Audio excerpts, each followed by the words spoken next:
Please listen carefully.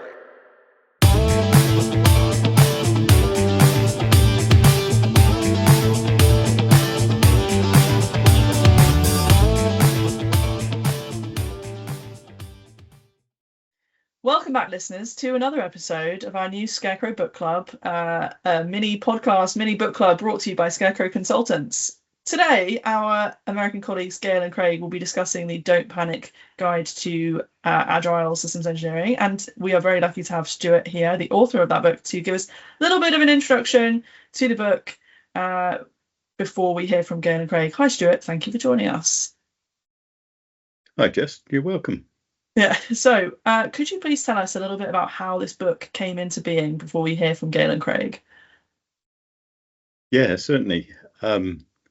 I suppose there was a confluence of items. I've just been doing a fairly long-term engagement with a customer, a Scarecrow customer, being on site on a regular basis, when their lords and masters decreed that they were going to jump to Agile Systems Engineering. And some help was being flown in from the States as coaches to help them out. And at that point, the manager in the room asked me on behalf of Scarecrow, did we have anybody who was conversant with Agile? And I said, well, that would be me. And they said, oh, okay. Maybe we should have asked you first, but it was too late. They'd already had an imposition. So they carried on, and it essentially caused a truncation in my engagement with them for nearly a year.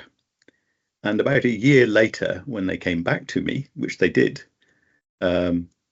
they said, well, actually, the things that you told us in secret that we weren't allowed to share with our masters came to truth, and basically we're no further forward than we were a year ago. We just wasted a year, which is basically what I told them.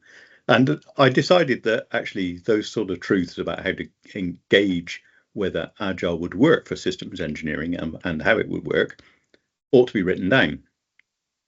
And at a Scarecrow meeting, we had our annual meeting at the beginning of the year, and somebody suggested I write a paper on it. So I did. Mm-hmm. I wrote a paper. The paper I wrote was actually much longer than was necessary. And I delivered it at a Scarecrow event, and also submitted a shortened version for an ASEC event. And on the bounds of that, decided to publish it as the full bit as an Agile Don't Panic. Excellent. ASEC, of course, being the annual Systems Engineering Conference that we do every year. Sorry. It's like summer camp for systems engineers. No, just in case our listeners are not familiar. If not, why not? Get yourself down there. Fab. So from all the way from paper or discussion to paper to book. Fantastic. Well, thank you very much, Stuart, for giving us some of that context. So without further ado, we'll hand over to Gail and Craig, who are going to summarize the book for you. Enjoy. Welcome back to the deep dive. Today we're jumping into a really critical question based on our sources. Can Agile principles, which, came from software, actually work for systems engineering, especially with complex physical products? Right. It's a huge question. A lot of companies, they hear Agile and think faster, cheaper, so they push for it. Without maybe fully grasping the implications. Exactly. They often miss this fundamental mismatch. I mean, Agile values working software over comprehensive docs. Right. Yeah. That directly challenges traditional SE life cycles, like the V model. Okay, so that's the tension. Let's unpack the core difference then. Software is, well, it's code, digital. Purely digital. But systems engineering, SE, deals with cyber-physical systems. You've got mechanics, electronics, software, all interacting. No. And crucially constrained by physics. Physics doesn't exactly iterate quickly. Not cheaply, anyway. And that's where complexity bites. SE is all about managing those interactions, the dependencies between all those parts. And this ties back to Agile's assumptions. Directly. Agile's incremental approach, building feature by feature, relies heavily on one assumption, that the pieces are independent. That what you build in Sprint 1 doesn't fundamentally break what you need for Sprint 5. Precisely. But in an optimized physical system, think aerospace, automotive, you want high interdependence, high cohesion, low coupling, remember. Everything is tightly linked for performance or efficiency. So building features independently becomes well, almost impossible for the core stuff. For the really critical optimized physical parts, yes. You can't just swap out a structural beam on a bridge in one sprint without analyzing the whole system again. Okay, that leads to the second big issue the sources raise, the cost of change, refactoring. Yes. Agile assumes refactoring, changing the underlying architecture, is relatively easy, and for software, it often is. Find and replace, run some tests. Pretty much. Maybe some architectural tweaks, but it's manageable. In the physical world, though, that assumption is just invalid. Because changing hardware is expensive, like really expensive. Astronomical is the word used. Change the electronics. You might be looking at a product recall. Change the mechanics. You could need to retool an entire factory. Months of downtime. Huge costs. So when Agile literature sometimes talks about minimizing upfront design, treating it like waste. It's potentially disastrous for physical systems.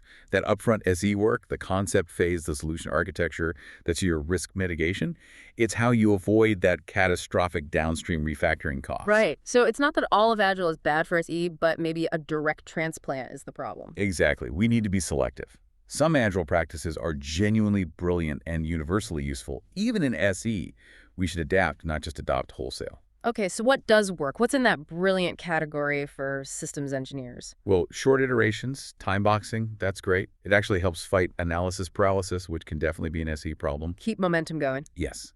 And regular integration plus rigorous regression testing. Absolutely essential. Non-negotiable in complex systems anyway. And the idea of a defined product owner. Also very useful. Having that single, clear voice representing the stakeholders' needs helps cut through ambiguity. And of course, the focus on removing actual waste, borrowed from lean, that's always good. The sources also mentioned something called the simple principles, kind of a tailored version for SE. Yeah, it's an attempt to adapt. So instead of working software, the primary measure of progress becomes validated system specifications. Focus shifts to ensuring the design is right, validated before you build. And how do you validate specs rigorously before building expensive hardware? That's where model-based systems engineering, MBSE, is so critical. MBSE lets you build detailed digital models, simulate behavior, run virtual tests. So you can validate and iterate on the design digitally. Exactly. You find the problems, you test the interfaces, you identify dependencies before bending metal or printing circuit boards. It helps manage that refactoring risk and even helps pinpoint which system elements might be independent enough for a more Agile-like workflow. Okay, so summing up the suitability test for you listening, Agile isn't a universal fix. Its principles seem best applied in SE, where you genuinely have feature independence and a low cost of change. Think prototyping user displays, maybe some non-critical software components, areas where constraints are lower, but not the core, highly optimized, physics-bound stuff. Right. So here's a final thought to leave you with, drawing from the sources. We often hear about the CAOS report showing Agile software projects succeeding more often than traditional ones. Frequently cited, yes. But if applying Agile without understanding the context, like in complex SE, doesn't guarantee speed or savings, and even one of Scrum's co-creators points out high failure rates in Agile transformations themselves, what does that really tell us? What deeper organizational, maybe even contractual changes are needed to make even the useful bits of Agile truly stick and deliver value in a traditional engineering environment? It suggests it's about far more than just adopting new terminology or holding stand-ups, doesn't it? It's a much deeper shift.